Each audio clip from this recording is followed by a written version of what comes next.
Vamos para uma palavra de vitória essa tarde.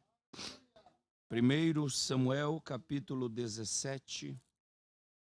Nós vamos destacar o versículo 37. Primeiro livro de Samuel, capítulo 17. E vamos olhar, vamos ler 36 e 37, ok? Todos acharam, amém? Amém. Palavra de vitória para nós. Foi assim que Samuel escreveu. 36. 1 Samuel 17, 36, primeiro. Assim feria o teu servo o leão como o urso. Assim será esse incircunciso filisteu como um deles, porquanto afrontou os exércitos do Deus vivo. 37. Disse mais Davi, ele não para de falar, não é? O Senhor me livrou da mão do leão e da mão do urso. Ele me livrará da mão desse filisteu. Então disse Saul, vai-te embora e o Senhor seja com... Assentai-vos, muito obrigado. Pegue um papel, pegue uma caneta.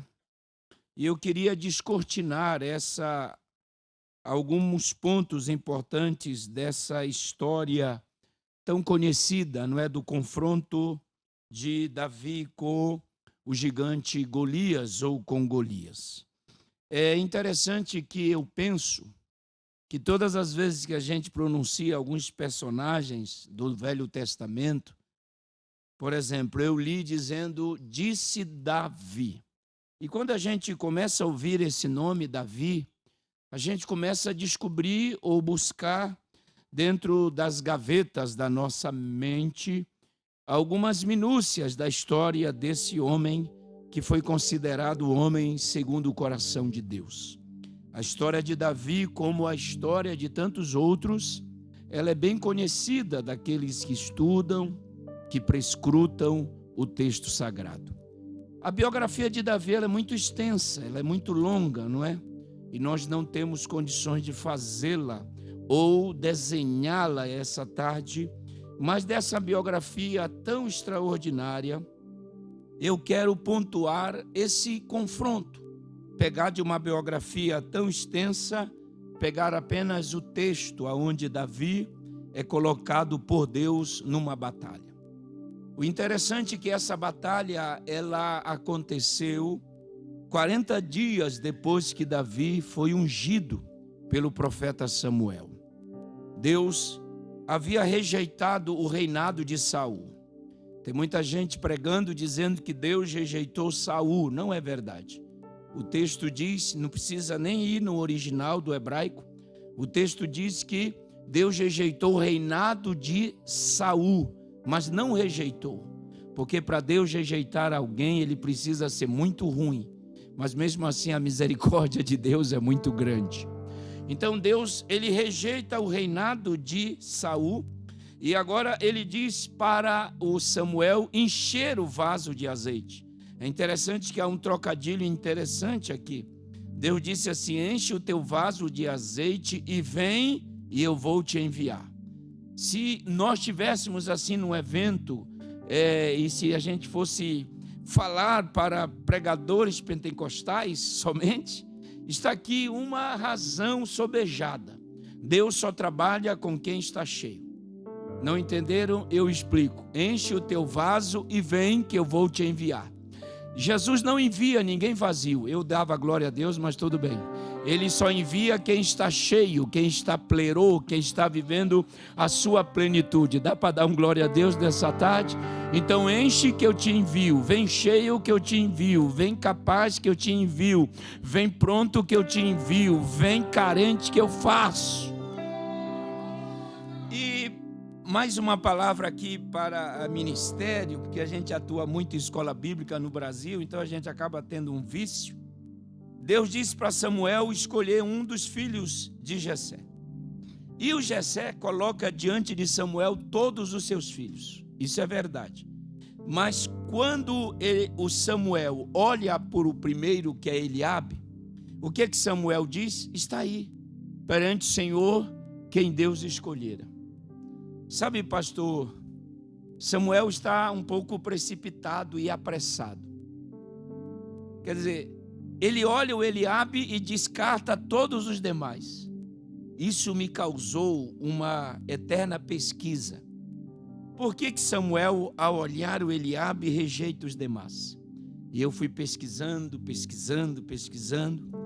e eu cheguei à conclusão de que a aparência dos dois, ou seja, a aparência do Eliabe, ela tinha algumas características da aparência de Saul. Você vai entender para dar glória. Saul era alto, Eliabe é alto. Saul era bonito, o texto diz que Eliabe era bonito. Saul era forte, e o texto diz que Eliabe era forte. Então, quando Samuel, que havia consagrado Saul, olha o Eliabe, o que ele diz? Deus vai manter o mesmo padrão. Vou esperar você refletir para dar glória. Só que agora o padrão é outro. Vou pregar só para aquela irmã que levantou a mão ali. O padrão agora é outro. Deus não está atrás de gente musculosa, Deus não está atrás de gente alta, Deus está atrás de gente que pega uma harpa e adora, glorifica, exalta. Olha, pastor, olhe bem para mim aqui, porque nós vamos embora na terça e amanhã nós vamos conhecer lá a Arquinha do Noé. Claro, eu estudei arqueologia em Israel, não vou perder essa oportunidade. Mas não se consagra a ninguém com pressa. Porque uma vez consagrado, não dá mais para desconsagrá-lo. O Samuel diz é esse. Por que Samuel está com pressa? Porque, olha, se tu não entender, não me irrita. Por que Samuel está com pressa? Porque o trono está vazio e ele quer preencher de qualquer jeito. Aí Deus diz, não, Samuel, tu está olhando essa parte bela do Eliabe, mas o meu é diferente. Eu dava glória. Aí vai passando o segundo, o terceiro, o quarto. Eu dava glória a Deus já no terceiro, né? O quinto, o sexto. E acabaram. Aí lá vem o magruzinho, o avermelhado, o ruivo. Não era bom na espada, mas era bom no cajado. Não era bom no escudo, mas era bom no alforje. Deu para dar glória a Deus aí, você entende isso? Olha, Deus ele vai tratar com Davi diferente de Saul. Saul é consagrado, vai reinar. Davi é consagrado, volta para o pasto. Deus ele tem um negócio com Davi. E esse intercurso, e nesse intercurso, escute, de 40 dias, me aparece um camarada dos filisteus insultando o exército de Israel. Essa tarde eu entendi o seguinte. Primeiro, vocês sabiam que o nome Golias, no hebraico, significa aquele que fica entre dois. Vou explicar. Se você olhar o texto dentro de uma geografia, o exército de Israel ficava aqui, o exército dos filisteus aqui, e o texto diz que entre eles um vale. E o Golias saía daqui e ficava no vale. É por isso que o nome Golias, imagine que esse microfone seja o Golias, isso é mal de pedagogo, né? Imagine que isso aqui é Golias, velho, né? E está aqui o filisteus e o exército de Israel, ele ficava no meio. Por isso que a palavra Golias significa aquele que fica entre dois. Vou pregar só para a irmã aí que entendeu. Uma outra coisa, agora é para dar um glória mesmo. A Bíblia não registra uma vitória de Golias. Prova para mim aí. E Golias venceu. Prova para mim. Prova. Eu te dou a minha Bíblia. Não. Dou a Bíblia do Jonatas. Vai lá. Do Anderson. Viu, Lauriette? Tu foi ensinar o pessoal a cantar. E Deus. Quando ele cantou, mas é desafinado. Mas Jesus recebeu, porque Jesus é bom. Importa é cantar, né, Anderson? Eu vou bater nele até eu ir embora, irmão. Ele vai apanhar até... A Bíblia não registra uma vitória de Golias. Golias venceu. Então, ele é campeão de quê? Cadê a vitória dele? Não tem. Agora, o que vai lutar tem duas. Deu para entender ou não? Não, vou embora, você não entendeu. Quem te desafia não tem uma vitória no histórico, mas você já conhece o Deus da vitória. Pega na mão do seu irmão, rapidinho aí, que até de gravata eu vim hoje. Pega na mão do teu irmão e aperta a mão dele até ele falar, meu Deus. E diga para ele, o Golias que te desafia, diga para ele, não tem um histórico de vitória, não venceu nenhuma formiga, mas você tem, você tem, você tem, você tem, você tem, você tem.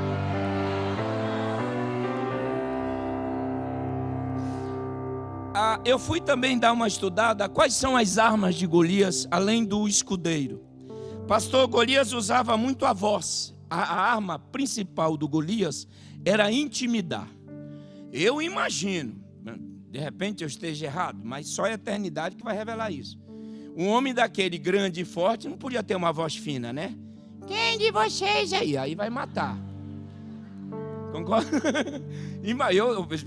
Eu já fico triste que a minha voz é fraca, mas ela é fina de tanto falar, irmão. Mas quando eu estou gripado, ela fica grossa. Mas tu imagina esse Golias, tamanhão, vem aqui. Não, a voz dele deveria ser uma voz de trovão.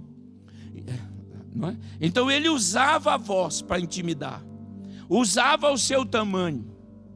E eu fiquei pensando em dizer a vocês que esse negócio de usar a voz vem desde o Éden. Quando a serpente usou a sua voz para enganar Eva.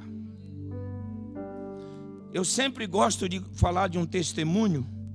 Eu fui convidado para falar com um encontro, porque no Brasil agora é escola de homem, é escola de jovem, é escola só de moça, é escola para cima e para baixo. Meu Deus, que bom, né? Conferência, a igreja está sendo despertada para mais palavra. E eu fui num evento de mulheres, era a escola bíblica de mulheres, e o tema era só mulheres, e me deram Eva. Não é que me deram Eva, tá? Para eu ensinar sobre Eva. Só que o meu amigo, meu colega antes de mim, ele tinha outra mulher lá para falar, que eu esqueci, não sei, me lembro. E ele entrou na Eva, falando de Eva, porque Eva pecou. E ele babava, irmão, que ele falava assim, ele babava. E a Eva pecou. Eu fiquei olhando, meu Deus, primeiro que ele está errado, que a Bíblia não diz que Eva pecou. Agora eu peguei vocês, né? É só ler as epístolas de Paulo. Paulo disse, assim como Eva foi enganada. Quem pecou foi Adão. Romanos 5, por um homem entrou o pecado no mundo. Porque quando Deus deu as ordens para Adão, Eva nem existia. A mulherada era para dar glória a Deus aí. Estou levantando a moral de vocês e vocês me fazem isso. Quem pecou foi Adão. Porque quando as instruções dadas, a Eva não existia, ela era apenas o tisselá, no hebraico, a costela. E tem um detalhe, é muito fácil pegar os personagens do velho e malhar aqui. Você não sabe, você não estava lá. Você nem imagina o que esse povo passou. Hoje é uma facilidade, mas esse povo pagou um preço muito alto. E vocês acham que é fácil ser Eva, irmão? Primeiro que Eva já nasce grande. E por nascer grande já nasce casada. Deus olha para ela, é Adão ou macaco? E ela diz, vou ficar com aquele ali. E tem um detalhe, Eva, quem ensinou, por exemplo, eu não tenho filhos. Só tenho um neguinho, o Jefferson, mas é criação, não meu, ele é dessa cor aqui, ele é azul. O filho é meu, posso falar porque eu sustento, você não tem nada a ver com isso, tá? Cada um com a sua família. Mas eu não tenho gerado. Mas as nossas moças casam hoje, tem a esposa do pastor para ensinar, tem a mãe, tem o pai. Quem ensinou Eva a cuidar de bebê? Quando o seu Caim nasceu? Quem ensinou Eva a fazer troca de fralda? Eva nunca foi criança, adolescente, ela já nasceu com responsabilidade. Mas Deus, Ele não abandona as suas criações, as suas criaturas. Não é fácil ser Adão e Eva. Mas naquele dia terrível, quando a humanidade toda estava sendo amaldiçoada, Deus desceu, e tratou o casal do mesmo jeito que tratava antes. Por isso que você não se esconda. Há uma saída, há uma porta, há um perdão, há um amor, há uma misericórdia, há uma graça, há uma bondade. Eu vou falar até você explodir de glória. Não corra, não vá embora, não é o fim. Deus ainda tem coisas grandes e poderosas para entregar para você. Oh, dá para dar glória, aleluia. E Deus fala com Adão, e o Adão diz assim, aí vem o pecado, e já vem as suas consequências, que é o princípio de culpar os outros. E é interessante que a frase que Adão vai fazer é a mesma atitude que Caim vai fazer em Gênesis 4. O Adão diz assim, foi a mulher. Aí a Eva já está toda arrasada, diz, foi a serpente. Aí a serpente vai colocar a culpa em quem? Essa eu quero ver você sair. A serpente vai culpar quem? Primeiro, ela não tem quem culpar. Segundo, Deus não vai deixar ela culpar ninguém. Porque a Bíblia diz que Deus não permitiu que ela falasse. E Deus diz, você nunca mais fala. Porque você já perturbou a minha primeira criação. Mas eu vou te dizer uma coisa, vai nascer alguém. Aleluia. Não, se tu não der glória a Deus, eu vou embora. Vai nascer alguém, virá de uma mulher, viu? Tu vai tentar acabar, tu vais tentar arruinar, mas ele vai ferir apenas a tua cabeça. O calcanhar será, mas a tua cabeça será também ferida. Escute, mas na frente o apóstolo Paulo escrevendo diz, o mesmo Deus de paz em breve esmagará a cabeça da serpente. Se você me tem como profeta bíblico nessa tarde, levante a mão até tocar no céu. E é para você dar um glória a Deus depois dessa profecia, porque eu não brinco pregando. Deus, como calou a voz da serpente e nunca mais perturbou aquele casal, Deus vai calar a voz da serpente que perturba a tua casa. Deus vai calar a voz da serpente que perturba teu filho. Deus vai calar a voz da serpente que perturba a tua filha. Quem crê faz barulho de glória a Deus esta tarde. E o Golias quer usar a voz dele. Vamos correr para não cansá-los, porque tem culto mais. Então Davi chega depois de 40 dias. Escute bem, é porque eu nunca terminei uma mensagem, eu não vou terminar essa. Existem lutas que são um reflexo de nossas atitudes. Existem lutas que a gente passa por consequência. Mas existem lutas que Deus nos põe. Essa história de Davi está no terceiro plano. Davi não foi para lutar. Davi era um garçom, mas Deus pôs Davi nessa batalha. Vocês entenderam o que eu estou falando? Davi não estava sabendo de nada. A prova é que na hora que ele chega, o Golias, mais uma vez, escute, preste bem atenção. Imaginemos que Golias está aqui, e todo dia ele voltava, e no outro dia, todo dia ele subia. E no outro dia, quando ele voltava, ele ganhava mais um espaço aqui, preste atenção. Porque o segredo de Golias era chegar no arraial, na terra onde o exército de Israel pisava. E o inimigo é assim. E foi nessa hora que o Golias, afrontando, chega a Davi. E o texto diz que Davi olha e diz, mas quem é esse incircunciso? Quem é esse aí? E o melhor exército da época está enclausurado. Ninguém se atreve a lutar. O texto diz que até o Saul, que era o mais alto, está escondido no seu acampamento, na sua cabana. Mas Davi disse, eu vou lá. Eu vou lá porque eu conheço o Deus que eu sirvo. Você não entendeu, né? Eu vou não porque eu sou bom. Não é porque eu sou forte. É porque o meu Deus é forte. Eita, me deu vontade de falar línguas estranhas agora. Eu vou não é porque eu sou bom na espada. Eu vou porque eu conheço Deus que eu sirvo, que eu adoro, que eu me rendo diante dele. Eita, mas para lutar precisa de ordem de quem? De Saul. Então colocaram Davi lá na tenda de Saul, e o texto diz que Saul tenta tirar do coração de Davi a ideia.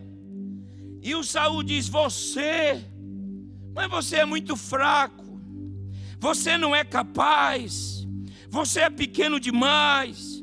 Esse aí, desde a sua juventude, ele é um guerreiro.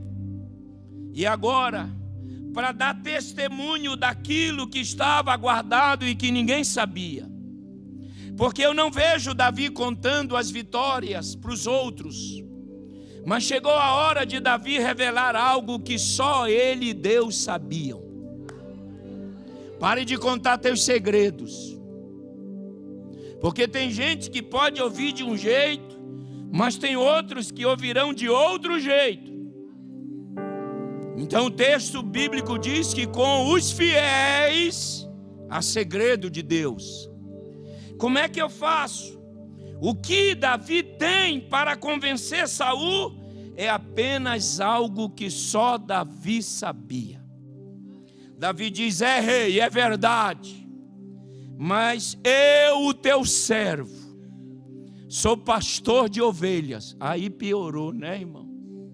Em vez de animar, destrói a construção. Mas Davi diz: certo dia veio um urso e eu matei. Uau! Veio um leão e eu matei. E veja onde está o alicerce de Davi. Davi diz: o mesmo Deus que me deu, Ele me dará. Não, você precisa entender, isso precisa ficar na tua mente e coração. O mesmo Deus que me deu, me dará. O mesmo Deus do leão, do urso, me dará vitória. Eu quero que você ouça isso e guarde para sempre. Sabe aquelas tuas vitórias pequenas que ninguém viu? Era um preparo para as maiores vitórias que todos verão. Eu vou dizer novamente: quem te desafia acha que tu não é ninguém. Eita! Mas nem imagina a intimidade que você tem com Deus. Alguém te olha e diz: quem é esse camarada aí? Ele é magro, ele é pequeno, quem é essa mulher? Eles nem imaginam que tem uma intimidade. Eles nem imaginam que você já entra na batalha com 2 vitórias no currículo. Não entenderam, né? E eu vou profetizar: todas as vitórias anônimas é uma preparação para as grandes. Enquanto não der glória eu não vou parar. Grandes. Pega na mão do seu irmão, porque ele está quase dormindo, porque a tarde não é fácil, né? Aperta a mão dele até ele falar ai, e diga para ele assim: Deus está te preparando no oculto, Deus está te preparando no secreto, Deus está te preparando aonde ninguém está vendo, para te levar às vitórias maiores.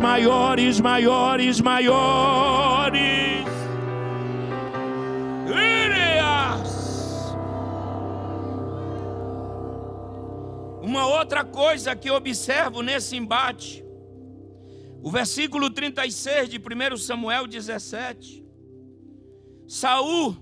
Davi, olhe para cá, ele tinha um jeito de olhar para o gigante e falar sobre ele.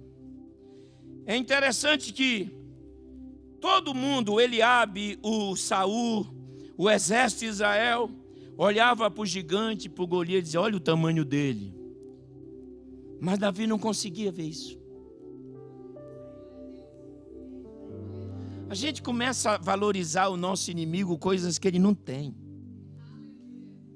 Para de dar a ele a autoridade que ele não tem. Para de dizer que ele é alto. Gigante é você. Gigante é você.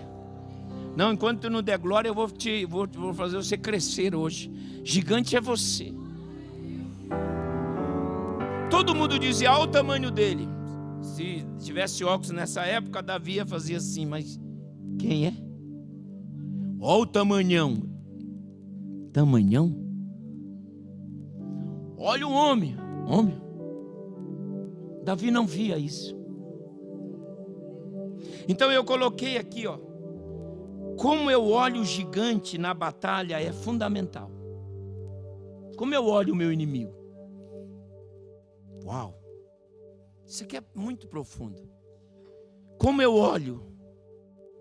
Se eu já entro na batalha olhando que ele é alto, ele é forte, eu já estou decretando minha derrota. Mas o Davi não olhou assim. Davi disse: ele não é nada dessas coisas. Ele é um incircunciso apenas. Deixa eu falar isso. Falo com muita vontade, muita alegria. Não falo para dizer que sou melhor do que ninguém. Eu gosto de estudar. Eu gosto de estudar demais. Eu amo estudar. Não posso mais, que eu estou ficando meio velho, chato e cansado. Mas eu gosto de estudar. Eu amo a Bíblia. Eu ainda vou comer a Bíblia. Você é que a Bíblia é mínima, eu comprei, posso comer, fica relaxado, fica preocupado não. Eu amo estudar, eu amo texto. Se você for lá, eu estou com 12 apostilas, eu ando assim com as minhas apostilas traduzidas, eu amo. E eu sempre, como eu fiz uma pós-graduação em hebraico pela USP, eu queria muito fazer um curso de arqueologia em Jerusalém. E para fazer esse curso tinha que fazer uma prova, aquele processo todo. E eram 30 vagas só e salvo engano, 4 vagas para brasileiros. Aí, pastor, era uma prova. Aí, na primeira vez que eu fiz, eu passei na 33º. Fiquei triste. Passou o ano, na segunda vez, eu passei 31º. Aí eu olhava para o espelho e dizia: mas tu é burro, hein, Carvalho? Tu é burro. Ô, homem burro. Burro. Aí eu fiquei com raiva de quem me chamava de burro no espelho. Digo: então eu vou provar para ti. No próximo ano eu passei 29º. Passei. Mas fiquei meio triste, mas passei. E eu fui estudar arqueologia bíblica na Faculdade Hebraica de Jerusalém. Tive esse privilégio. E fiquei maravilhado. Estudávamos de 8 às 5 da tarde. É pesado, é bem pesado. E eu parecia um tatu, né? Tudo sujo. E é uma coisa bacana. E eu vi muitas festas judaicas, entre elas a circuncisão. Essa palavra circuncisão no hebraico é Brit Milá. E Brit Milá é o corte. E eu vi muito isso. Quando a criança do sexo masculino era colocada no colo de um responsável e vinha o que nós chamamos de Moel. Moel era aquele que iria fazer o corte. Uau!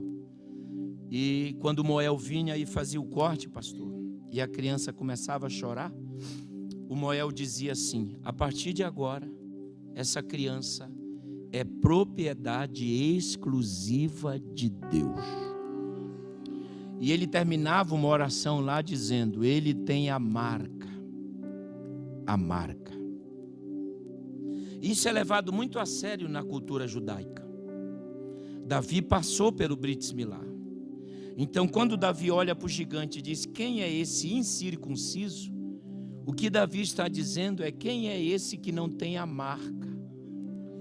Vou pregar só para você. Que não tem a marca, que não é de Deus, que não tem um carimbo de Deus. Você não está entendendo o que eu estou dizendo hoje? Quem te desafia não tem a marca. Não tem um carimbo dizendo que ele é de Deus, mas você tem. Aí você diz: eu não me lembro. Não, Paulo disse: aos Colossenses e aos Gálatas. Uau! Paulo disse que a nossa circuncisão hoje é Cristo. O que significa dizer que lá no Calvário, quando Jesus morreu, Ele te cortou. Aleluia! Ele te cortou e te separou e disse: agora é minha propriedade exclusiva.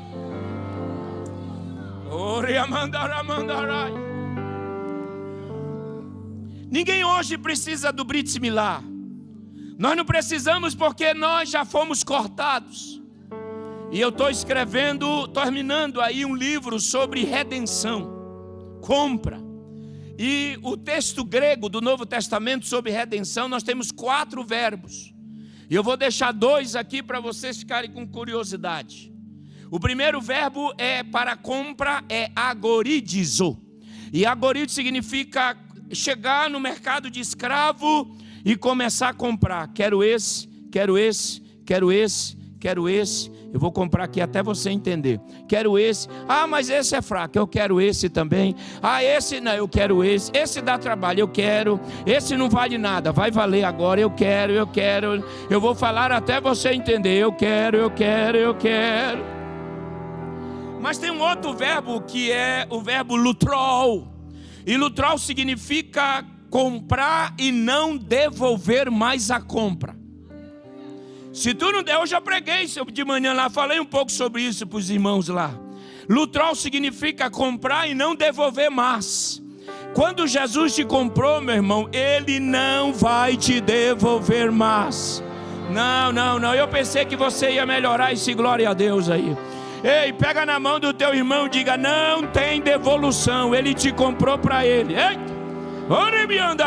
Ele te comprou para Ele, para Ele, para Ele, para Ele, para Ele, para Ele, não te devolve mais. E tem um detalhe, meu irmão, porque eu estou gritando, não sei porquê, mas vou gritar. Tem um detalhe: quem te desafia não tem nada de Deus, porque se tivesse, não iria te desafiar, ficaria do teu lado para pelejar contigo. Então não tenha medo, a vitória é de vocês. Olha bem, irmão, para de valorizar. Eu tenho que terminar. Ai, mas meu Deus, eu não sou pequeno. Acaba com isso. Não é isso, meu irmão? Estou fraco, eu não vou dar conta. Você acha que Deus é burro? Que vai te dar um peso que tu não possa carregar? Que vai te colocar numa luta para você perder? Se Ele colocou, Ele garante a vitória e vai te dar vitória. Mas tem um outro detalhe aqui, que está no 38. Cadê, meus amigos? Eita, nozes. Vamos lá, 1 Samuel 17, 38. Olha só, olha que coisa legal que esse texto vai dizer. Olha aí, ó. Aí o Davi convenceu o Saul, beleza? O Saul, tudo bem, parece que eu estou vendo. Você, não era isso que eu esperava, mas tudo bem. Aí o texto diz que Saul mandou buscar suas vestes e vestiu Davi. Escute.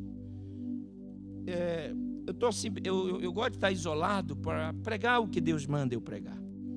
Por isso que eu me isolo, só encontro os irmãos na igreja. Isso é muito bom. Por que Saul coloca suas vestes em Davi? Ele sabia que não ia dar. Mas por quê, pastor? Porque no fundo, Saul estava prevendo algo. E se Davi vence, Saul iria dizer também: usou minhas armas, as armas reais. Então diga para o seu irmão assim, diga assim, ó, repita assim, ó: usar as armas dos outros não funciona.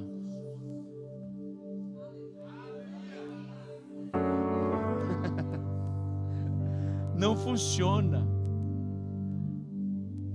Não funciona, porque o texto diz que Davi nem andava. É muito bom quando alguém nos ensina alguma coisa, mas deu certo para ele, será que dará para nós? Nós precisamos das nossas próprias armas. Porque Deus, ele não repete. Sabe quem repete coisas? É o inimigo, porque ele não tem uma mente assim aguçada para mudar. Eles pode ver, o seu ataque é sempre da mesma forma. Ele não muda, ele não tem estratégias novas, e a gente vai percebendo isso na Bíblia. E essa tarde Deus está dizendo: estás sem vitória porque tu estás usando a arma dos outros.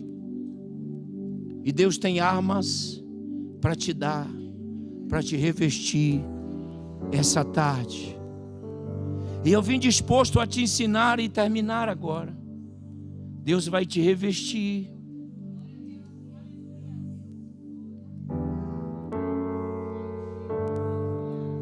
Coloca aí Efésios 6:10. Tudo bem? Pode mais um pouco? Amém? Amém de terminar ou amém para continuar? Amém para continuar, tá bom. Porque amém, aí a gente acaba logo com isso. Efésios 6:10 diz: no demais, irmãos, fortalecei-vos no Senhor e na força. Dá uma olhada na palavra força ali. Você tem que dar glória. A palavra força no grego é kratel. E kratel significa uma força que vem do céu e quer habitar em alguém. Então, quando Paulo diz força, ele está dizendo que uma força vem. Olha, se tu não entender, já era. Deus está dizendo: primeiro recebe força para depois receber as armas. Coloca mais, eu não tenho como traduzir mais tudo. 11. Revestível de toda, passa completo, armadura, panoplia, que possais estar firmes contra. Quantas vezes aparece a palavra contra aí? Quantas? Vocês falam para dentro, é? Abre essa boca, crente. Quantas vezes aparece? Meu Jesus amado. Uma vez. Coloca o versículo 12. Agora, quantas vezes aparece aí? Conta direito.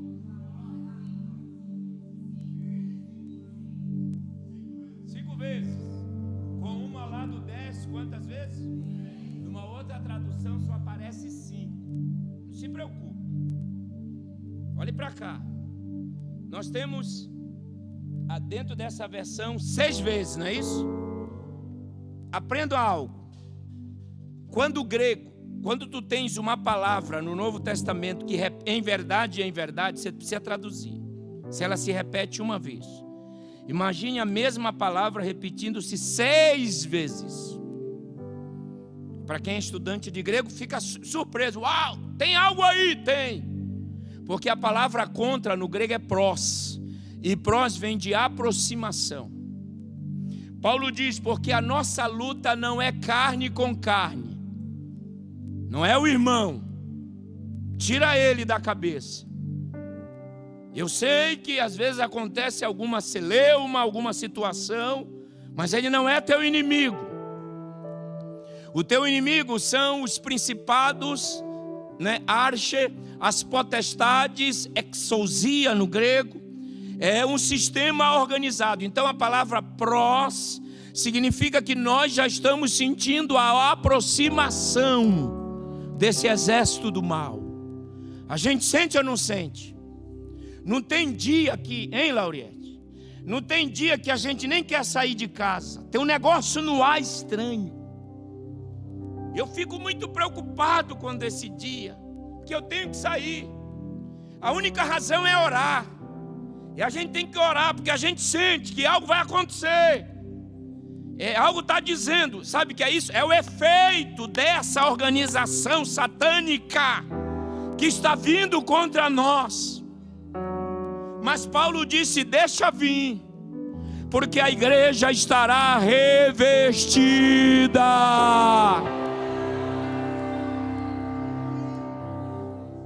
Oh, glória! Não é com algumas armas, mas é com toda. Eu não tenho, não é o ideal, eu não está no plano aqui do esboço trabalhar, mas tem uma arma aí, coloca o 13, por favor. O 14, isso é só para vocês, olha só. O que diz ali no finalzinho? Couraça da... Olha para mim, estão me ouvindo? Então vamos lá. Próxima vez, né? Do Iabó.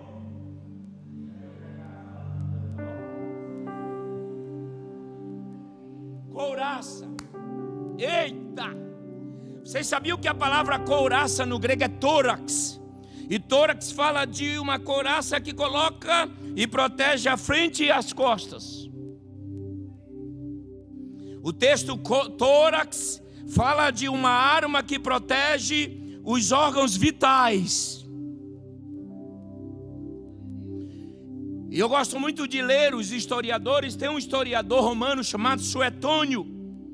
E Suetônio falava que as couraças dos verdadeiros soldados eram sujas,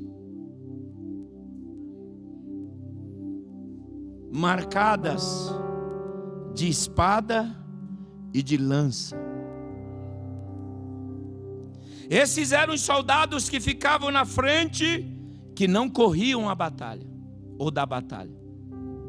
Suetônio dizia que existiam couraças tão sujas, que o dono do Panoplia dizia: vamos trocá-las. E esse soldado dizia: não, deixa ela assim, porque todas as vezes que eu coloco e olho as marcas de espada, de lança, eu percebo que eu fui e voltei. Quem tem ouvidos me ouçam essa tarde. Essa couraça marcada não é vergonha, é vitória. Oh, glória a Deus. Existem couraças que eu estou pregando essa tarde, tão sujas, marcadas de espada, de lança, de lama. É porque você não fugiu, você não correu. E quando você a coloca, você olha cada marca e você diz: o Deus que me deu, me dará. Chora mesmo, porque eu respeito o crente que chora na igreja. Não troque. E tantas outras marcas você terá, porque existe uma quantidade, um dilúvio de vitória de Deus chegando na sua casa. Você crê nisso essa tarde? Então levanta essa mão lá até tocar no céu e dê o teu melhor. Glória a Deus.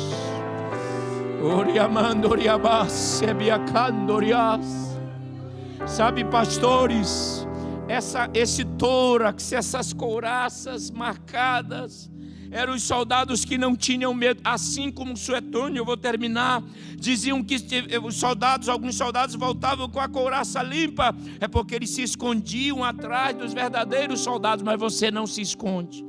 A igreja não vai se esconder. A igreja não vai temer, a igreja não vai ficar amedrontada. O Senhor está nos revestindo essa tarde com Eita, eu dava glória. E vou dizer mais, que eu sou muito sério nessa área. O Espírito de Deus manda eu dizer essa tarde, que o teu inimigo a partir desse congresso vai te ver diferente.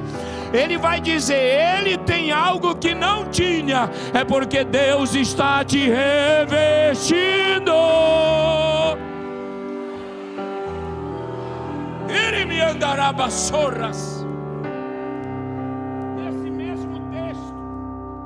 Nesse mesmo texto tem o escudo da fé, com o qual podereis apagar todos. Essa palavra no mundo romano, vou terminar para não cansá-los. No mundo romano existiam dois tipos de escudo: o arredondado e o que vinha da cabeça aos pés, chamado de túrio no grego. Esse arredondado era usado para desfiles de vitória. O escudo que os soldados romanos usavam era da cabeça aos pés. Vem cá, pastor, por favor. Você. Como é o teu nome? Fica aqui, vem cá, não vou derrubar você não. Eu só levanto, eu não derrubo ninguém. O Leonardo, ele ia alistar-se na companhia romana e ninguém queria saber nada. A primeira coisa que faziam era medir o tamanho do Leonardo para fazer um escudo do tamanho dele. Então tinha que proteger da cabeça aos pés. É por isso que eu não posso pegar um escudo de quem é baixinho. Nada contra. Assim como um baixinho não pode pegar um escudo meu, que ele vai se atrapalhar. O escudo tem que ser do tamanho do soldado. Eita! Mas Paulo diz que vai apagar, Leonardo. Como se apaga esses dardos? Dardos são flechas que na ponta tem fogo. Esse mesmo Suetônio, pastor, disse que os soldados, horas antes da batalha, eles molhavam o escudo. Deu para entender ou está difícil? Eles molhavam o escudo e quando as flechas do inimigo vinham, eles levantavam o escudo e o escudo apagava. Se tu não... Eita, eu vou entrar no mundo espiritual agora. Apagava. Eu vou entrar no mundo espiritual agora. Se você não entender, tá mal. Apagava. Levante a tua mão até tocar no céu. E se você crê no mundo espiritual, receba essa palavra profética. Todos os dardos agora mesmo que o diabo está lançando contra a sua casa, contra a tua família, contra o teu ministério, estão sendo apagados.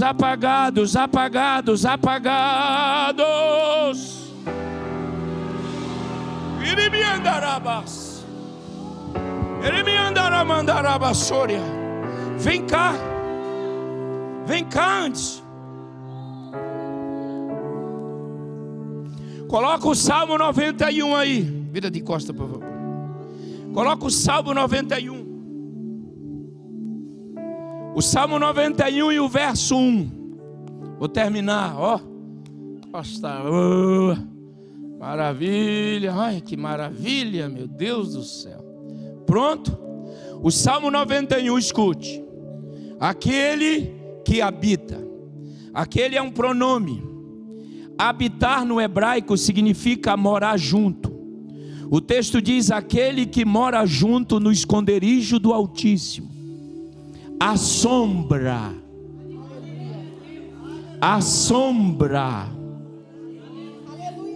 do Onipotente. Sombra. Vocês sabem, imaginemos, pois, que o anjo é uma árvore. Para eu usufruir a sombra dele, eu tenho que estar próximo dele. Eu não posso estar longe. Porque a sombra, para quem não fugiu da faculdade, sombra é decrescente. Quanto mais longe, menos sombra, ou nada de sombra. Então o hebraico diz: aquele que está junto, aquele que está próximo, aquele que está bem achegado. O que diz o verso 2 aí?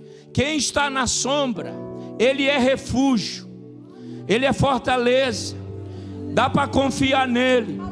Quem está na sombra, o verso 3 diz o quê?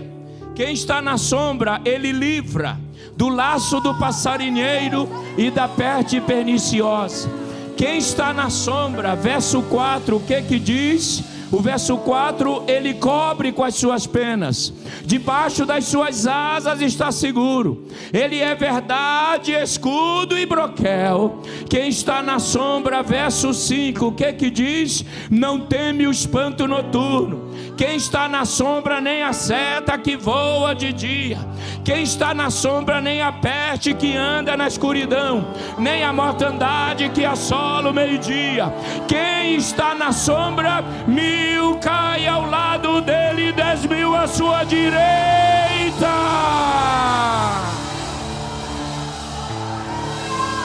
Iria mandarava séria adorosa. Peraí, segura aí.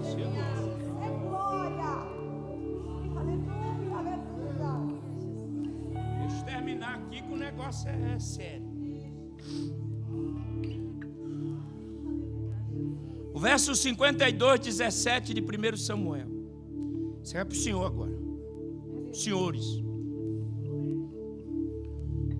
Olha só, eu vou ler para adiantar. Ó, tá aí. Presta atenção. Os homens de Judá se levantaram. Se levantaram e foram atrás dos filisteus. Tem um negócio errado aí. Eles não estavam com medo? Por que agora estão cheios de coragem? Hein? Sabe, pastor, o que é a atitude de um homem, né? Uma atitude de um homem mobilizou um exército.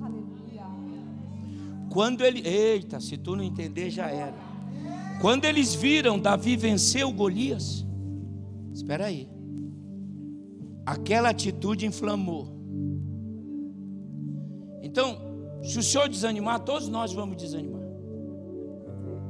Se o senhor encher de fé seu coração, todos nós teremos. Nós só vamos ir se o senhor estiver na frente. Aí o senhor diz, mas é exigir demais. Mas é assim que acontece com aqueles que Deus chama.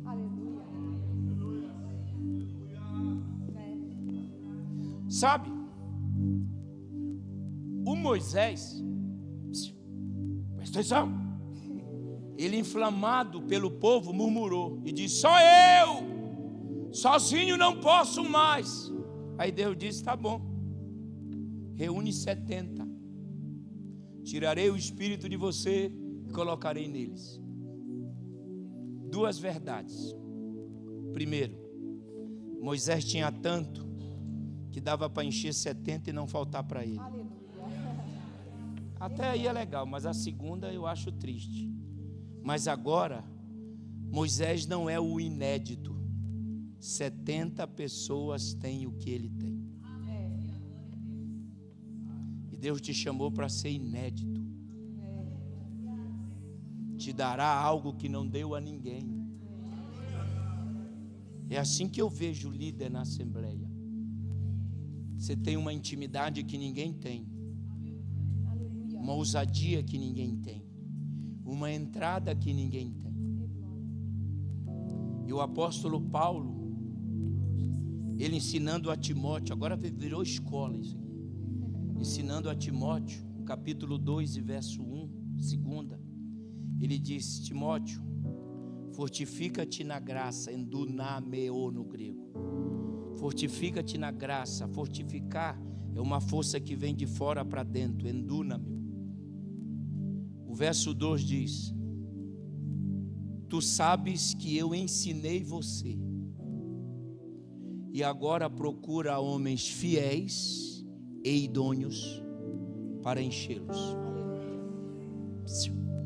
Por que Paulo não disse, chame os capazes, os bons, os que pregam bem, os que têm uma voz boa?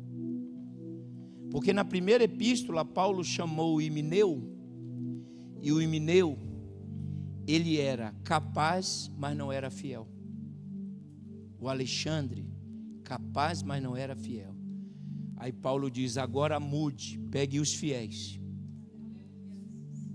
Eu não estou dizendo que todo capaz, mas você percebe que quem dá problema na igreja sempre são alguns capazes, porque o fiel não dá. Tu já viu o fiel rachar? Tu já viu o fiel criar problema? Quem cria às vezes são alguns capazes, quem tem liderança. E essa tarde Deus está dizendo assim, ó, é mais fácil pegar um fiel e torná-lo capaz do que pegar alguns capazes e torná-lo fiel. Aleluia.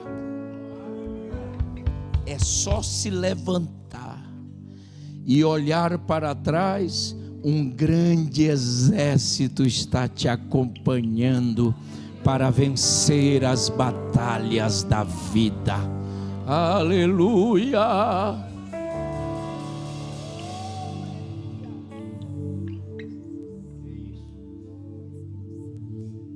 Davi corta a cabeça de... Peraí. Por que ele não corta o braço, a mão, o pé? Por que ele corta a cabeça? Porque na cabeça tem um tal do cérebro que pensa.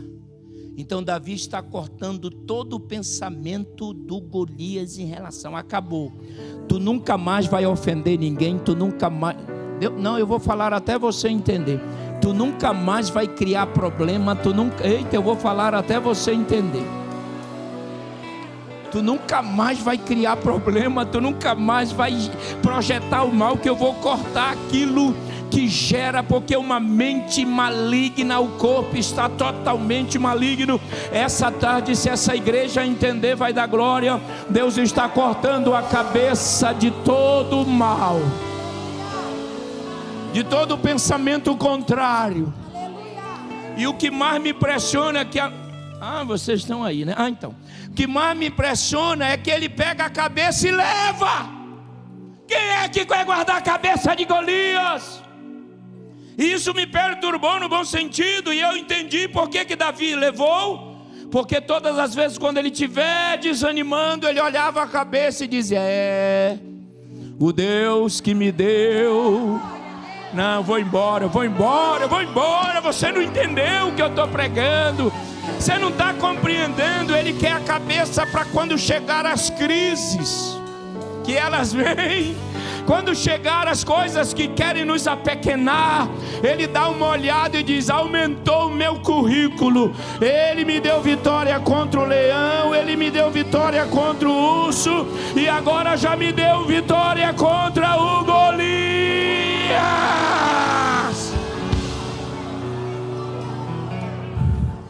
Pega na mão do teu irmão, já vou terminar, e aperta a mão dele e diga: Deus vai te dar mais uma vitória para esse currículo. Vai.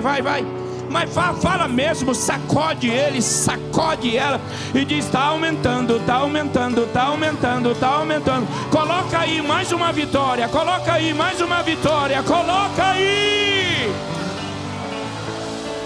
Ai, aleluia, manda e acharevas. Oh glória, fica de pé. Oh glória a Deus. Oh glória a Deus. Oh glória a Deus. Quem tem glória? Quem tem aleluia? Vamos fazer algo bem didático agora. Escolhe alguém aí. Pega na mão de alguém do teu lado aí, por gentileza. Oh glória a Deus. Espero que você tenha entendido. Pegue na mão de alguém e diga para ele assim: quem te desafia? Não, mas assim, olha, só Jesus na causa. Não tem, aí o Golias, ele desde 3 metros, ele fica 6, 10 metros. Aí vai mais 10, acaba a coisa. Diga para ele: quem te desafia não tem um histórico de vitória. Não tem uma parte na Bíblia que ele venceu. Mas você tem. Diga para ele: quem te desafia não tem a marca, mas você tem. Diga para ele: quem te desafia nem imagina que Deus já te deu vitória contra o leão, contra o urso. Opa! Diga para ele: você nem imagina que o teu inimigo, ele fica zombando de você, dizendo que tu é fraco, mas você tem a arma certa para essa batalha. Eita, você tem a arma certa para essa batalha. Você tem a arma certa para essa batalha. Você tem a arma certa para essa batalha. Não terminou ainda não. Diga para ele: quem te desafia vai chegar com a cabeça, mas vai voltar sem cabeça. Deus está anulando agora. Deus está anulando todo pensamento mal em relação à tua vida. Oh glória! Eita! Era ele.